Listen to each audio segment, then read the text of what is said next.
ई आकाशवाणी गोरखपुर है। अब रउआ सभे प्रमोद कुमार सिंह से समाचार सुनी। प्रधानमंत्री नरेंद्र मोदी के अगुवाई में केंद्र सरकार का आज 8 बरिस पूरा भइल। ए दौरान नागरिकन बदे सुशासन और गरीब कल्याण पर खासे ध्यान दिहल गईल। एगो रिपोर्ट। नरेंद्र मोदी सरकार अपने पहले कार्यकाल में महत्वपूर्ण उपलब्धियां हासिल करने के बाद दूसरे कार्यकाल में और अधिक महत्वाकांक्षी लक्ष्यों को प्राप्त करने के लिए तेजी से कदम बढ़ा रही है। यही कारण है कि आज भारत अभूतपूर्व गति से विकास के पथ पर अग्रसर हो रहा है और उसी रफ्तार से 130 करोड़ भारतीयों की आकांक्षाएं भी बढ़ रही हैं। श्री मोदी ने दूसरी बार प्रधानमंत्री बनने के बाद स्वतंत्रता दिवस पर लाल किले की प्राचीर से अपने पहले संबोधन में लोगों की आकांक्षाओं के प्रति अपनी सरकार की दृढ़ प्रतिबद्धता दोहराई थी। हमारी भी जिम्मेदारी बनती है कि हम देशवासियों की ईज ऑफ लिविंग को बढ़ाएं। इसके हमें प्रोएक्टिवली काम करना ही होगा। हमें इस बात को सुनिश्चित करना होगा कि सामान्य मानवी को रोजमर्रा की जिंदगी में सरकार से जूझना ना पड़े। केंद्रीय आवास और शहरी मामलों के राज्य मंत्री कौशल किशोर ने आकाशवाणी समाचार से विशेष बातचीत में कहा कि सरकार विभिन्न योजनाओं के माध्यम से शहरी और ग्रामीण दोनों क्षेत्रों में सुविधाएं उपलब्ध करा रही है। देखिए, प्रधानमंत्री जी ने अपने पार्लियामेंट के पहले भाषण में ही बोला था कि हम चाहते हैं कि सन 2022 तक हिंदुस्तान के अंतिम व्यक्ति के पास उसका अपना निजी आवास हो। तो इसके लिए उन्होंने प्रधानमंत्री शहरी आवास योजना, प्रधानमंत्री ग्रामीण आवास योजना लागू की। इसके अलावा सौभाग्य योजना लागू की और पूरे देश में प्रधानमंत्री जी ने प्रत्येक गांव में, प्रत्येक घर में बिजली का कनेक्शन मुफ्त पहुंचाने का काम किया।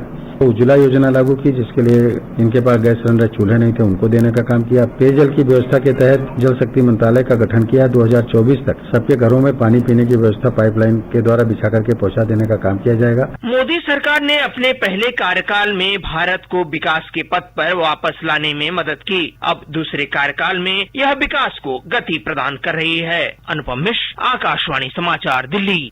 प्रधानमंत्री नरेंद्र मोदी कहले हवे कि कोविड के चलते आपन माई बाप के खोए वाले लइकन के स्कूली और उच्च शिक्षा बदे पुरहर मदद दिहल जाई। वीडियो कॉन्फ्रेंस के जरिया से आज पीएम केयर्स योजना के तहत स्कूली लइकन के छात्रवृत्ति बांटत श्री मोदी कहलें कि यह योजना का उद्देश्य कोविड के कारण अपने माई बाप के खो चुकल लइकन के ऊपर से बोझा के कुछ कम कईल हो। वहाँ के कहली कि इस योजना के तहत 18 से 23 बरिस के उम्र के लइकन के एगो निश्चित छात्रवृत्ति दिहल जाई। 23 बरिस उम्र भइले पर उन्हें 10 लाख रुपया दिहल जाई। श्री मोदी कहलें कि यह योजना के तहत व्यावसायिक पाठ्यक्रमन और उच्च शिक्षो बदे शिक्षा ऋण दिहल जाई। प्रधानमंत्री कहलें कि यह योजना के जरिए सरकार लइकन के हर महीना 4,000 रुपया का मदद राशि दे रहल हो। वहाँ के कहली कि यह लइकन के आयुष्मान स्वास्थ्य कार्ड दिहल जा रहल हो, जिसमें 5 लाख रुपया तक का खर्च सरकार वहन करी। मुख्यमंत्री योगी आदित्यनाथ आज गोरखपुर से कार्यक्रम में वर्चुअल जरिया से जुड़ने तमाम जिलन में भी लाभ पावे वाले लइका लोग प्रधानमंत्री के वर्चुअल संबोधन के सुन लें। वाराणसी जिला न्यायालय में ज्ञानवापी मामला का सुनवाई अजुओ पूरा नहीं हो सकल। न्यायालय अब मुकदमा का सुनवाई बदे अगला तारीख 4 जुलाई तय कैले हो। वादी पक्ष के वकील विष्णु जैन कहलें कि न्यायालय में लगातार सुनवाई जारी हो, बकिर बहस पूरा नहीं भइले से अदालत एकर अगला तारीख 4 जुलाई तय कैले हो। एकरे अलावा न्यायालय साफ कैले हो कि ज्ञानवापी मस्जिद परिसर के सर्वे का रिपोर्ट और ओकर फोटो आ वीडियो क्लिप सज्जो पक्षन के उपलब्ध करावल जाई। हालांकि एकर का शरत हुई ई अभिन साफ नाई कई गई हो। संघ लोक सेवा आयोग सिविल सेवा परीक्षा 2021 का अंतिम रिजल्ट आज जारी कर दिले। बिजनौर जिला के श्रुति शर्मा परीक्षा में पहल का स्थान हासिल कैलिन। मुख्यमंत्री योगी आदित्यनाथ उन्हें यह उपलब्धि बदे बधाई देत उनकरे उज्ज्वल भविष्य के कामना कैले हमें। आयोग कुल 685 उम्मीदवारन के नियुक्ति के अनुशंसा कैले हो।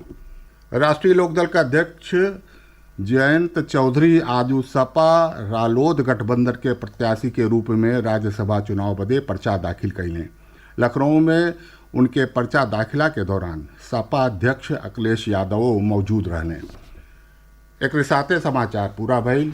नमस्कार।